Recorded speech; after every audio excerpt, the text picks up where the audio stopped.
হয়, আমার খুব কষ্ট, আমি চিন্তাও করিয়ে নিয়ে খুব। নমস্কার বন্ধুরা, ফিল্ড স্পোর্ট ইন্ডিয়াতে আপনাদেরকে স্বাগত জানাই। শুরু করেছিলেন ক্রিকেট খেলা, পাড়ার দাদাদের দেখে ফুটবলে সরে আসেন পরে। তখন থেকেই চম্পাহাটির দীপেন্দু বিশ্বাস স্বপ্ন দেখতেন প্রিয় দল মোহনবাগানের ও ভারতীয় দলের জার্সি গায়ে খেলবেন।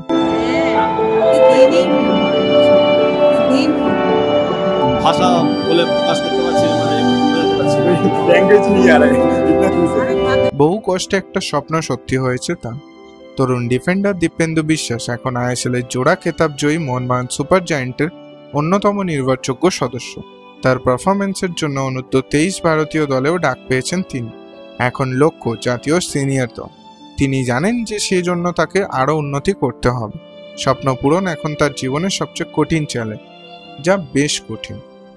ছোট থেকেই পাড়ার বন্ধুরা থেকে শুরু করে পরিবারের সদস্যরা এক ঝাঁক মোহনবাগান সমর্থকদের মধ্যে বেড়ে ওঠা তাই নিজেও ক্রমশ মোহনবাগান সমর্থক হয়ে ওঠেন দীপেন্দু। একসময় যে ক্লাবে খেলোয়াড়দের গ্যালারিতে বসে সমর্থন করতেন তিনি, এখন সেই ক্লাবেরই অন্যতম তারকা তিনি। অসাধারণ এই অনুভূতি নিয়ে দীপেন্দুর বক্তব্য, যে ক্লাবের সমর্থক আমি, সেই ক্লাবের হয়েই খেলতে পেরে খুবই ভালো লাগে। আমি কখনো ভাবতে পারিনি মোহনবাগানের প্রধান দলে ঢুকতে পারবো, তাই এটা আমার কাছে খুবই গর্বের ব্যাপার।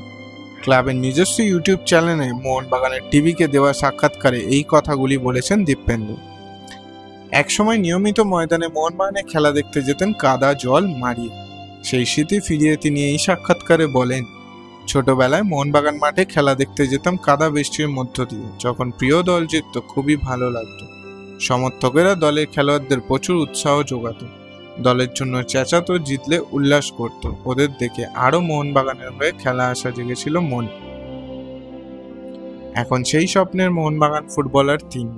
কেমন লাগে মোহনবাগানের মতো একটা বড় ক্লাবে খেলছি বলে বাড়ির লোক, পাড়ার লোক খুবই খুশি, কারণ এখানে সবাই মোহনবাগানের সমর্থক, বলেন দীপেন্দু।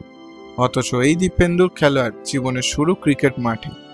কি করে এলেন ফুটবলে, কি করেই বা পৌঁছালেন এত দূর, এই নিয়ে 22 বছর বয়সী তারকা বলেন, আমি প্রথমে ক্রিকেট খেলতাম, কিন্তু পাড়ার দাদারা বেশিরভাগই ফুটবল খেলতো, ওদের দেখেই ফুটবল শুরু করি। শরৎসংঘ ক্লাবের মাঠে জুনিয়রদের অনুশীলনেই প্রথম যোগ দিই। ওখান থেকে শ্যামবাজারে হয়ে নার্সারি লিগে খেলি, এরপর সিএফসি হয়ে প্রথম ডিভিশন লিগে এবং ওখান থেকে মোহনবাগান। একটা স্বপ্ন ছিল বড় টিমে খেলতে হবে, জাতীয় স্তরে খেলতে হবে। আস্তে আস্তে সেই স্বপ্ন পূরণ হচ্ছে। তার বড় ফুটবলার হয়ে ওঠার পিছনে যে রিলায়েন্স ফাউন্ডেশন ডেভেলপমেন্ট লিগ বা RFDL এর অবদান ছিল গুরুত্বপূর্ণ, তা স্বীকার করতে কোনো দ্বিধা নেই দীপেন্দু। বলেন, প্রথম ডিভিশন খেলার সময় আমার মনে হয়েছিল আমি দ্রুত উন্নত করছি এবং আরও উন্নতি করতে হবে। যখন মোহনবাগানের রিজার্ভ টিমে হয়ে RFDL এ খেলি, তখনই মনে একটা জেদ চেপে গিয়েছিল, ভারতীয় দলে খেলার সুযোগ পেতে হবে। দেশের সবচেয়ে বড় ডেভেলপমেন্ট লিগে উন্নতির মন্ত্র পেয়েছিলেন বলেই জানান তিনি। বলেন, RFDL এ যখন খেলতে যাই তখন কোচেরা বলতেন এখানে ভালো খেললে সিনিয়র টিমে খেলার সুযোগ পাওয়া যাবে। আমার ক্ষেত্রে তাই হয়েছে। আমার ছোটবেলার কোচও বলতেন তুমি যখন নিজের 100% মাঠে দেবে তখনই তুমি উন্নতি করতে পারবে।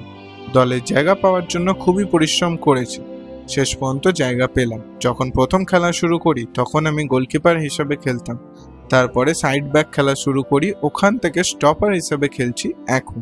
এবার তার লক্ষ্য ভারতীয় সিনিয়র দলের হয়ে খেলা। সম্প্রতি অনূর্ধ্ব-23 ভারতীয় দলের হয়ে মাঠে নামেন তিনি। তাজিকিস্তান ও কিরগিজস্তানের অনূর্ধ্ব-23 দলের বিরুদ্ধে দুটি ম্যাচ খেলেন। প্রথম ম্যাচে 81 মিনিটে মাঠে ছিলেন ও দ্বিতীয় ম্যাচে বিরতির পর মাঠে নামেন। তাজিকিস্তানের কাছে হারলেও কিরগিজস্তানের বিরুদ্ধে গোলশূন্য ড্র করে ভারত। সেই অভিজ্ঞতা নিয়ে দীপেন্দু বলেন, ভারতের হয়ে খেলার স্বপ্নের মতো ছিল, কখনো ভাবিনি ভারতীয় জার্সি গায়ে দেব, এটা আমার স্বপ্ন। যখন জাতীয় সঙ্গীত হচ্ছিল তখন নিজের মধ্যে একটা আবেগ কাজ করছিল, মনে হচ্ছিল ম্যাচটা জিততেই হবে। মাঠে জাতীয় সঙ্গীত বাজলে আর প্রতিপক্ষকে দেখলে ভিতরে ভিতরে উজ্জীবিত হয়ে উঠি। এটাই বরাবর হয় আমার। সিনিয়র দলের জার্সি অর্জন করতে গেলে তাকে কি করতে হবে তা ভালো করেই জানেন দীপেন্দু। বলেন, নিজেকে আরো শক্তিশালী করে তুলতে হবে, স্ট্যামিনা তো বাড়াতেই হবে, মাথা ঠান্ডা করে খেলতে হবে। অঘটন না ঘটলে সম্ভবত আসন্ন মরশুমেও সবুজ মেরুন বাহিনীতেই থাকছেন তরুণ ডিফেন্ডার। প্রিয় ক্লাবের সম্মান বজায় রাখতে চান তিনি। জার্সিতে ক্লাবের লোগো দেখিয়ে বলে, মোহনবাগানের জার্সি যখন পেয়েছি তখন তার মান রাখতেই হবে। এ শুধু ক্লাব নয়, মায়ের মতো। যেমন সমর্থকদের কাছে তেমনই আমার কাছে। জার্সিকে মর্যাদা দিতেই হবে, আরও ভালো খেলতে হবে, নিজেদের মধ্যে বোঝাপড়া আরও বাড়াতে হবে এবং দলটা যাতে চ্যাম্পিয়ন হতে পারে সেই ব্যবস্থাই করতে হবে। যদি মোহনবাগানে আপনি ডাইহার্ড ফ্যান হয়ে থাকেন তাহলে কমেন্টে জানান জয় মোহনবাগান। আর খেলার সমস্ত আপডেট পেতে আজই আমাদের চ্যানেলটি সাবস্ক্রাইব করুন।